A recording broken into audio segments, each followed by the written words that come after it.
Hey guys, it's Amanda, and today I'm finally ready to talk about it. I'm ready to talk about my Section 3 that I received on Amazon.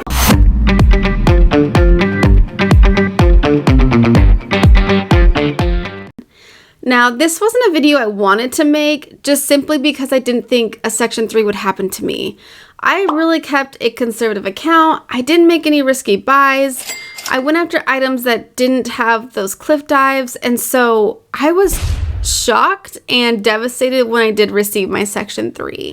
One of the things that I believe that triggered this Section 3 was I hired a reimbursement company to kind of go after the fees that I believe Amazon hasn't paid me back for, such as lost inventory or returns. So that's what this company does, is they go after that to get your money back. Well, within 3 days after I hired that company is when I received this Section 3. So it was very quickly. And this reimbursement company ended up opening about 15 cases within 3 or 4 hours, which then triggered Amazon thinking that I had my identity stolen. And so that is, I believe, why my account was at a Section 3. They did have to attach an ASIN to it, which it was a board game. And the reason why I think this reimbursement company was the reason for it and not the ASIN is because I shared the ASIN within my community, and so many people have sold that board game. So many people are on it.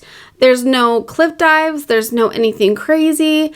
And so, even a friend of mine had sold it 3 days prior to me and their account was fine. So I really strongly believe that this reimbursement company is what triggered my Section 3, and they just had to put an ASIN to it.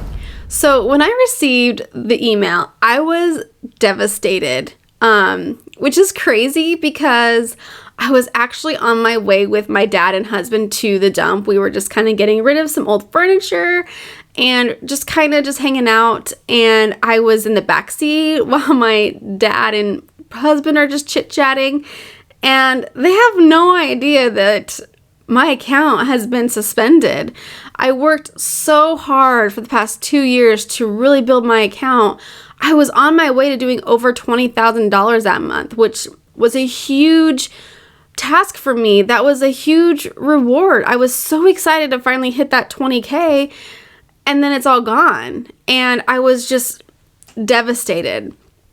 My husband and dad are just chit-chatting, and for me, in the backseat, my world is collapsing, But, so I just kind of look back, I'm like, it's just crazy where, you think about things that happen to people. You have no idea what people are going through.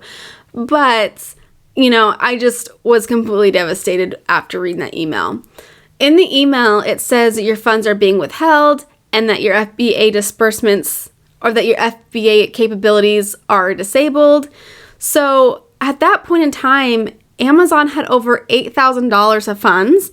I had about over 120 items in my prep center, and then I had about 85 items on their way to the prep center.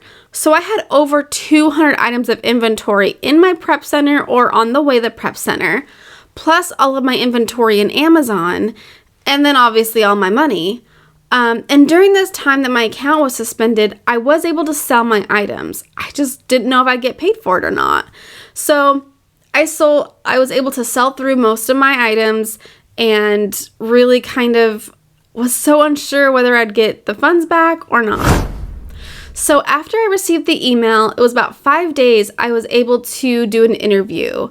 And my interview was at 1 a.m., which I go to bed early. I'm an early bed, early riser. And so staying up till 1 a.m. was awful for me. It was like torture because I don't stay up that late typically. And so it was a video conference or interview where I was on camera and they were not. And there was a little bit of language barrier. So I suggest if you are going through this, then you can't really understand what they're saying, I highly recommend rescheduling it to maybe get another agent to where that way you don't get misunderstood or there's any miscommunications. Because this is an important interview. You only get one. And if you mess up or say something different or wrong, you don't get another interview. And I've heard that across the board, which is absolutely insane. Because I feel like you should be able to explain yourself.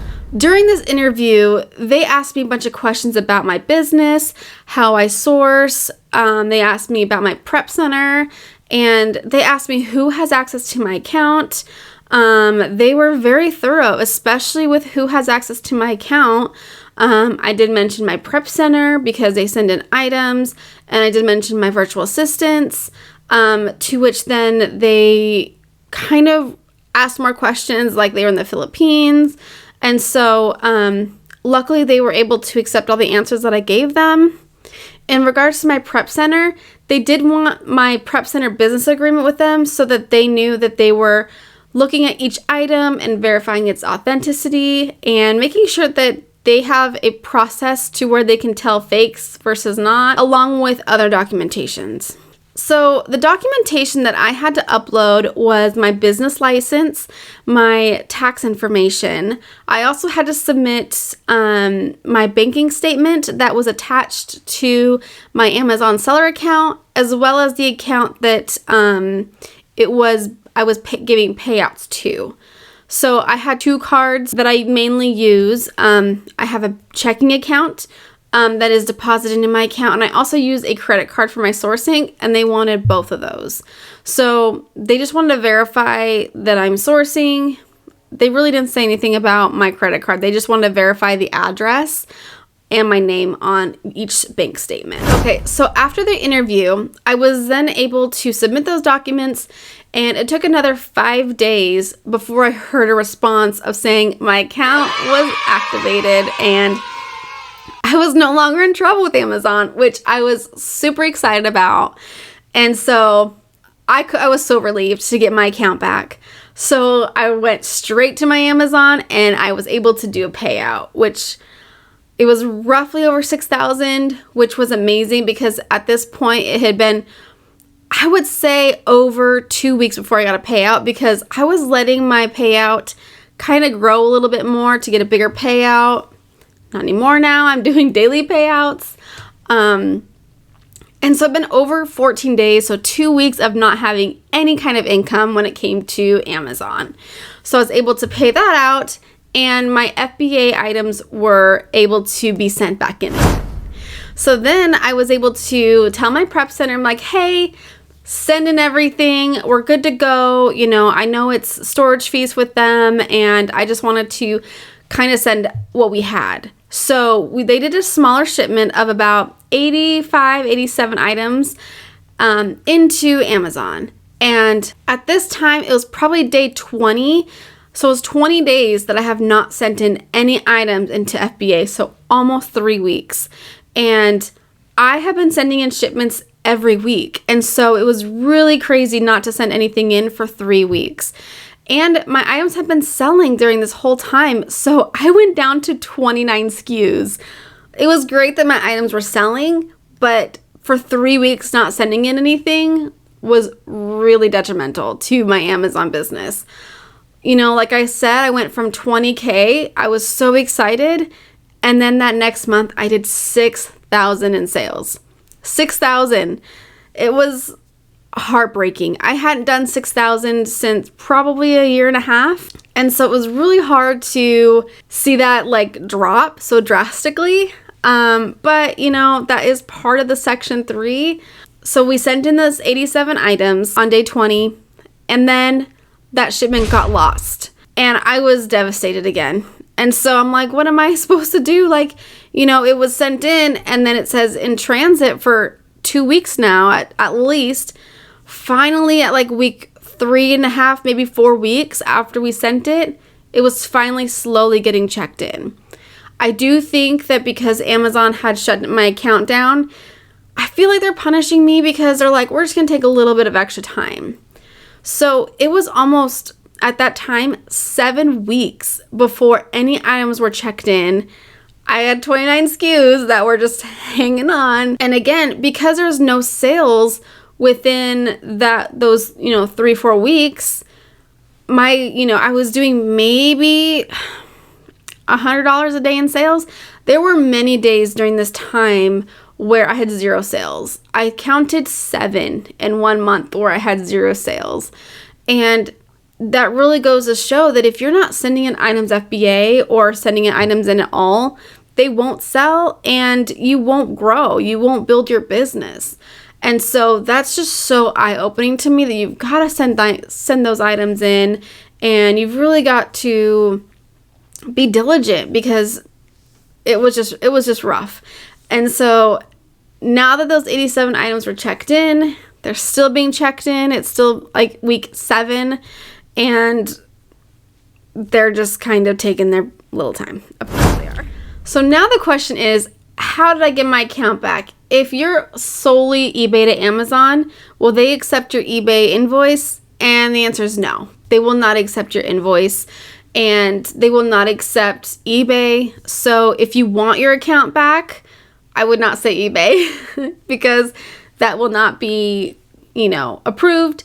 And so luckily with this board game, I actually found it at TJ Maxx or Marshall's or something. And so I did have a receipt for that board game, which I was thrilled. I mean, they couldn't have picked a better ASIN. It was definitely on my side. So I submitted a receipt of where I bought the game, and it's just a normal receipt. And I just was so lucky that that's where I bought it. And I just think that people say that those don't work, and it worked for me. However, I do want to preface this by saying that I think my account was suspended because of my identity. I don't think it was about that board game. I think if I said I lost the receipt or I don't have one, I think I still would have gotten it back just because that wasn't the issue. There wasn't an IP complaint. There wasn't no customers to complain about it. And so I really do think that was the reason. And so I just kind of want to put that out there, that I just think that they just want to verify my identity. I had to upload, my passport, my driver's license, bank statements, and just all that. And so I really think that honestly, no matter what I uploaded, it would have been fine. But I would never upload an eBay receipt because I think that could prevent a red flag. Also, I had to upload different agreements, such as my prep center agreement. Again, I don't know why they needed that, but I guess to ensure that they are doing product review and making sure they're not fake or anything like that. So again, I don't know why. So the thing that I really learned about this whole Section 3 with Amazon is you don't know when your account is going to be shut down. You don't know what's going to be the trigger. You don't know when it's going to happen or if it's ever going to happen. I personally lived under a rock. I was like, it won't happen to me. I make safe buys. I do the best I can, and there are bigger fish to fry than little old me.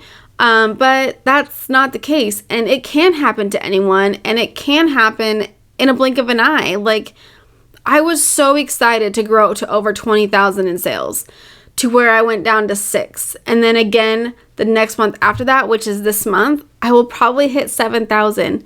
So it is going to take me probably another 6 months to really grow my business again and get over to that 20,000 mark, which is so sad because this isn't just like a little setback. This is a huge business model change. This is relearning everything and really focusing on what you can do to make your account safer, or just kind of give you that little perspective of setting yourself up financially or in different ways. For me, I was saved because I was selling on the Walmart platform. And because I got income from Walmart, I was able to survive. And I honestly, without that income, I don't think I would have, because I personally keep my business money separate from my personal money. I don't like to commingle those for tax purposes, obviously, but I don't think my personal life could have paid those business expenses. My credit cards were incredibly high at that point because I've, been spending a lot more money you got to spend more to make more. And so I had really gotten those high balances.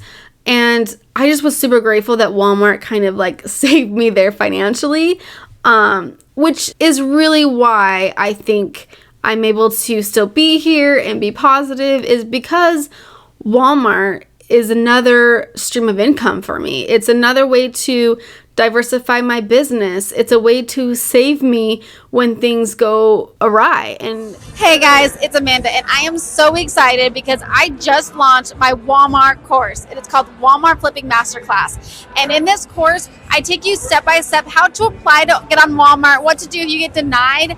I then walk you through the steps of adding items into your catalog. I walk you through sourcing techniques. I am there for your support, and I am so excited that we have launched it a couple days ago, and it is such an amazing experience and opportunity for all Walmart sellers or future Walmart sellers. Along with this course, I have added a bonus of a Discord community. Now, this means that you are able to reach out, connect with other Walmart sellers, and really get a lot of support as you start on that Walmart journey of your own. So check out the link below and please sign up, and I'll see you. I never expected it, but at the end of the day, I'm grateful, I guess, for it because it taught me that I'm resilient. It taught me that I can still be here in the space and still sell, and I can pick myself back up when I've been knocked down.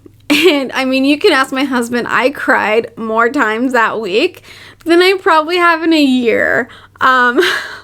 My poor husband, like I would just be sitting there and just start crying, and because it is devastating because you worked so hard for so long and you just really put your all into it. You know, I went to conventions, I went and met with a bunch of people, and I put a lot into it, and for an email to take you down, like I said, it was just devastating, and I really don't think that's a good enough word because my world crumbled. My Amazon world crumbled. But I'm just kind of rambling on now, so let's connect. If you guys have any questions, please put them back down in the chat.